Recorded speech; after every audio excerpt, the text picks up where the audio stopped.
रिंकू, हाँ जी। ये देख। आगे तो चले। सत श्री अकाल बीजी। सत श्री अकाल पुत्र।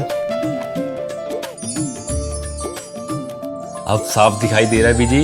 बहुत साफ दिखाई दे रहा है। बीजी इतने टाइम बाद नए चश्मे बनवा ही लिए। किसी अपने ने पैसे भेजे और हर महीने पैसे भेजेंगे। वाह। ਫੋਨਾਂ ਤੇ ਟੂ ਟੂ ਹੋਊਗੀ ਤੁਹਾਡੇ 1 ਤਰੀਕ ਤੋਂ ਬਾਅਦ। ਇਹ ਤੁਹਾਡੇ ਪੈਸੇ ਨੇ, ਇਹਦੇ ਨਾਲ ਕੋਈ ਅਮੀਰ ਨਹੀਂ ਹੋ ਜਾਣਾ ਤੁਸੀਂ। ਮਾਵਾਂ ਭੈਣਾਂ ਨੂੰ ਸਤਿਕਾਰ ਦੇ ਕੇ ਮੈਨੂੰ ਖੁਸ਼ੀ ਮਿਲਦੀ ਹੈ ਇਸ ਗੱਲ ਦੀ। मुख्यमंत्री माँ बेटी सत्कार योजना, आपका अपना भगवंत माँ। 2022 में मैं आपको डेट भी बता रहा हूँ, 21 अक्टूबर 2022 में ऑनरेबल सुप्रीम कोर्ट की बेंच थी, ऑनरेबल मिस्टर जस्टिस के एम जोसेफ और honourable mister justice Rishikesh Roy. इन्होंने एक रिट पिटिशन थी, इसका नंबर था 943 ऑफ 2021। ख़ास तौर से डायरेक्शन दी उत्तराखंड की सरकार को, दिल्ली की सरकार को, उत्तर प्रदेश की सरकार को कि कोई भी इंसान अगर हेट स्पीच देता है, किसी भी मज़हब का देता है, कोई मज़हब की फाउंडेशन नहीं थी, कोई भी इंसान अगर हेट स्पीच देता है, कम्युनल डिसहार्मनी फैलाता है, तो उसके ख़िलाफ़ फ़ौरन पुलिस ने मुकदमा दर्ज करना है। ऑनरेबल सुप्रीम कोर्ट ने कहा कि ये ज़रूरी है, मैंडेटरी है एफआईआर करनी, और साथ में क्या कहा, अगर कोई नहीं करेगा तो उसके खिलाफ कंटेम्प्ट ऑफ कोर्ट की कार्रवाई होगी। पल पल न्यूज़ से मैं हूं आपके साथ नदीम अकरम।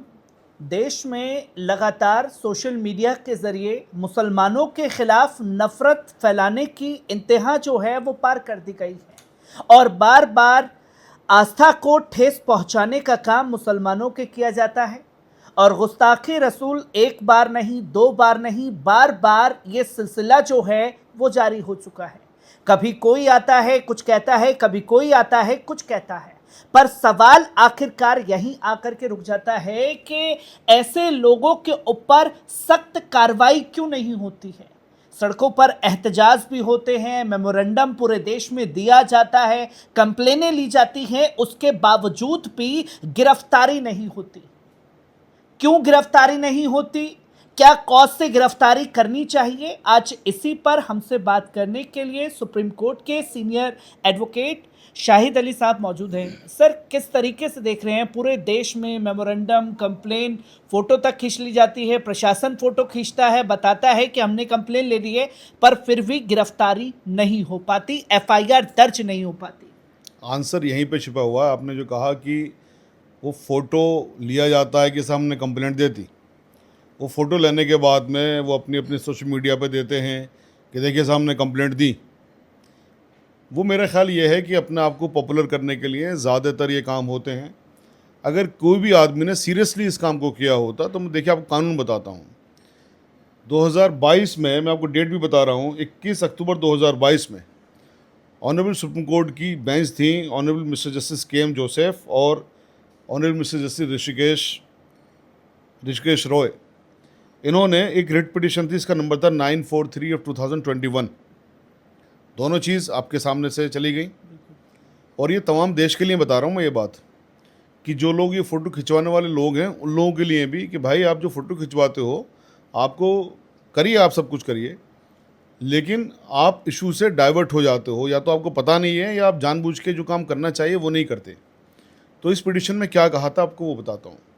ऑनरेबल सुप्रीम कोर्ट ने कहा, ख़ास तौर से डायरेक्शन दी उत्तराखंड की सरकार को, दिल्ली की सरकार को, उत्तर प्रदेश की सरकार को कि कोई भी इंसान अगर हेट स्पीच देता है, किसी भी मज़हब का देता है, कोई मज़हब की फाउंडेशन नहीं थी, कोई भी इंसान अगर हेट स्पीच देता है, कम्युनल डिसहार्मनी फैलाता है, तो उसके ख़िलाफ़ फ़ौरन पुलिस ने मुकदमा दर्ज करना है, फ़ौरन करना है, और बिना किसी कंप्लेंट के करना है। ख़ास बात यह है क्योंकि बहुत से लोग कंप्लेंट देने में नहीं दे पाते हैं, उनको क्या है कि मैं क्यों अपने आप को बीच में लूँ। तो यहाँ पर संबंधित थाने ने, जहाँ पर वो क्राइम हुआ है, जहाँ पर स्पीच दी गई है, यहाँ पर सुनिए, उस संबंधित थाने ने खुद एफआईआर करनी चाहिए, उस संबंधित थाने को कंप्लेनेंट बन के एफआईआर करनी चाहिए। और ऑनरेबल सुप्रीम कोर्ट ने बात को यहीं ख़त्म नहीं किया। ऑनरेबल सुप्रीम कोर्ट ने कहा कि ये ज़रूरी है, मैंडेटरी है एफआईआर करनी, और साथ में क्या कहा, अगर कोई नहीं करेगा तो उसके खिलाफ कंटेम्प्ट ऑफ कोर्ट की कार्रवाई होगी। और फिर इस डायरेक्शन को अक्रॉस द नेशन, पूरे देश में लागू करवा दिया। अब बताइए यहीं पर कि किसी ने हेट स्पीच दी, सबसे पहले तो थाने की जिम्मेदारी बनती है कि थाना एफआईआर करे। अगर थाने ने एफआईआर नहीं करी तो ये लोग जो कंप्लेंट देने जाते हैं, फ़ोटो खिंचवा के डालते हैं, मुझे बताइए कितने लोगों ने उस थाने के खिलाफ कंटेम्प्ट ऑफ कोर्ट की कार्रवाई करी। कंटेम्प्ट ऑफ कोर्ट की कार्रवाई करने के लिए सुप्रीम कोर्ट के ऑर्डर की कंटेम्प्ट है। सुप्रीम कोर्ट ने अपने इसी ऑर्डर में कहा है कि कंटेम्प्ट ऑफ कोर्ट होगा।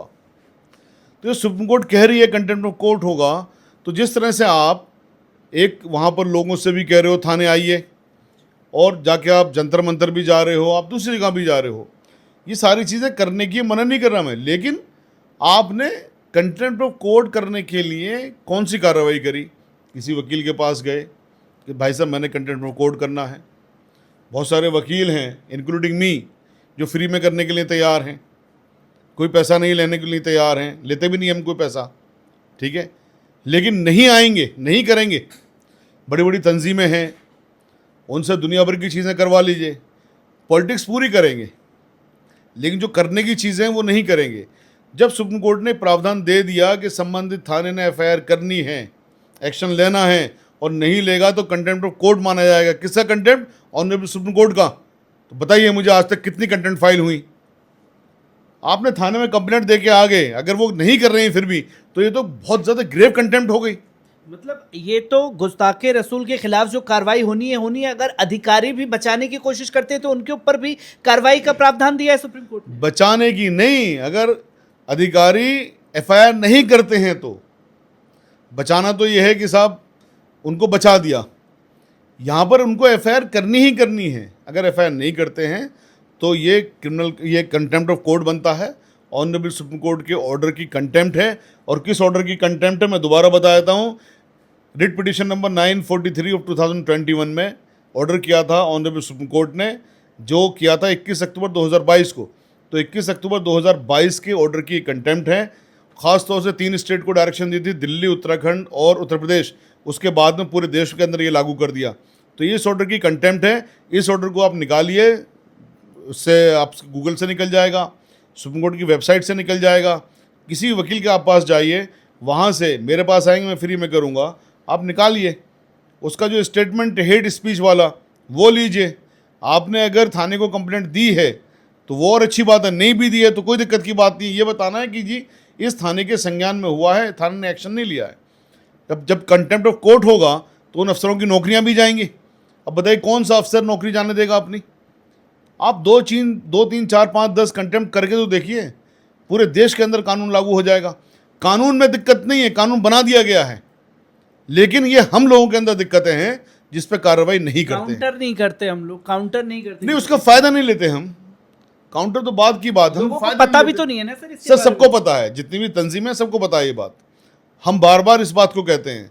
मेरे ख्याल है इसी चीज़ पर मैंने बहुत सारे इंटरव्यू भी दिए होंगे। ऐसी बात नहीं है कि लोगों को नहीं पता है, लोगों को सबको पता है। लेकिन लोग क्या करना चाहते हैं, एक सस्ती लोकप्रियता के लिए कि साहब देखिए हमने ये किया। कुछ लोग तो चंदा मांगना शुरू कर देते हैं कि साहब हमें चंदा दीजिए, तो वो उन लोगों की दुकानें हैं। तो यहाँ पर मैं फिर कह रहा हूँ, अब एक क्वेश्चन आता है कि साहब आप क्यों नहीं कर देते? लोग कर देते हैं। भाई आप जब कानून बता रहे हो तो आप भी कर सकते हो, आप क्यों नहीं कर देते? भाई मैं फ्री में सब कुछ करने के लिए तैयार हूँ, लेकिन आप आगे बताइए कहाँ पे स्टेटमेंट दिया गया है, कौन सा स्टेटमेंट दिया गया है।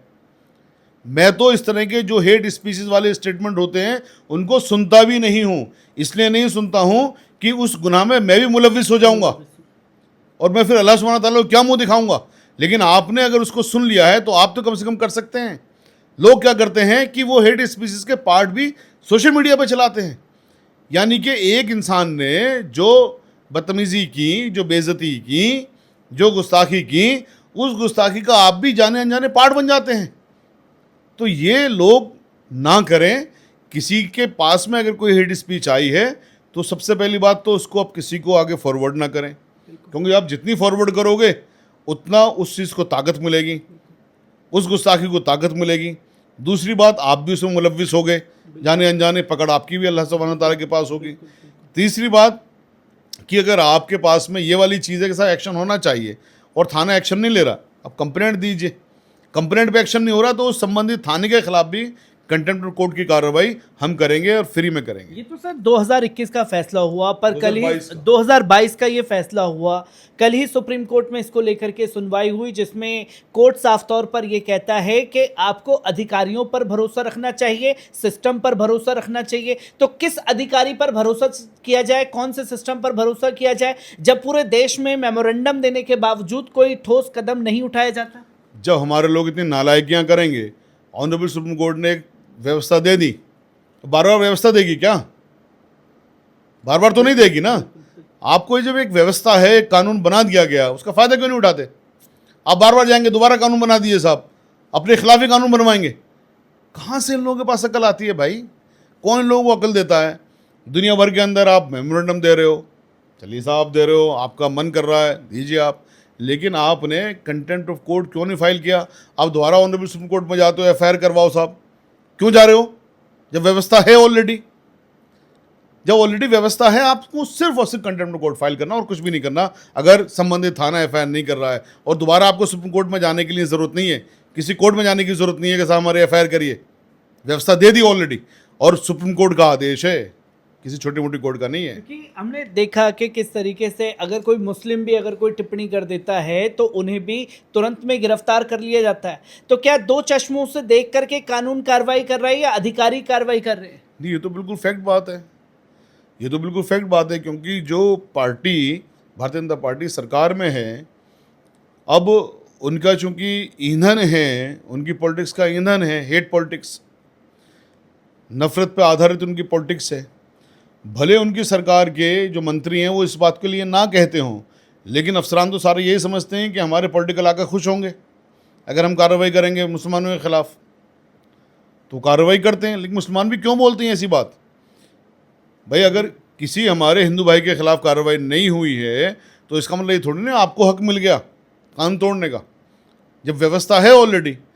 अगर आपकी कंप्लेंट पे कार्रवाई नहीं हो रही है तो आप ऑनरेबल कोर्ट का दरवाज़ा खटखटाइए, व्यवस्था मैंने बता दी क्या है। इसका मतलब ये नहीं है कि साहब अगर उनके खिलाफ कार्रवाई नहीं हो रही है तो आपको भी हक मिल गया कानून को तोड़ने का। किसी को कानून को तोड़ने का हक नहीं है, चाहे वो हिंदू हो, मुसलमान हो, सिख हो, ईसाई हो, कोई भी हो, सबका फ़र्ज़ है कानून का पालन करना। प्रधानमंत्री साहब का भी फ़र्ज़ है, मंत्रियों का भी फ़र्ज़ है। अगर कोई भी मुलविस पाया जाता है तो उन सबके खिलाफ कानून कार्रवाई करने का काम करता है। तो इसलिए मेरी सबसे रिक्वेस्ट ये है कि अपने हाथ में कानून को ना लें, कोई भी ना ले कानून को। अगर आपकी कंप्लेंट पे कार्रवाई नहीं हो रही है, व्यवस्था मैंने बता दी है आपको, आप उस पर जा कर के अपनी कार्रवाई करें। आपकी कार्रवाइयाँ ज़रूर होंगी, आपके जो चीज़ें कंप्लेंट हैं उस पर ज़रूर एक्शंस होंगे, और हर चीज़ को पॉलिटिसाइज़ करने की ज़रूरत नहीं होती है। हर चीज़ को पॉलिटिसाइज़ करना, उन लोगों को भी पहचानने का काम करें जो आपकी भावनाओं से फ़ायदा उठा करके कई बार मंत्री बनते हैं, नेता बनते हैं, पैसे लोगों से मांगते हैं। अगर आपने सच में खिदमत करनी है तो मैंने आपको व्यवस्था बता दी, आप उसमें कार्रवाई करें। एडवोकेट शाहिद अली साहब हमारे साथ मौजूद थे, जिन्होंने बताया कि किस तरीके से जो बार बार घटनाएं घटित हो रही हैं उस पर आप कार्रवाई कर सकते हैं, और अगर अधिकारी कार्रवाई नहीं करते तो उनके ऊपर भी एक्शन लेने का राइट आपके पास है, जो सुप्रीम कोर्ट ने आपको दिया है, पर आपको उसका इस्तेमाल करना होगा।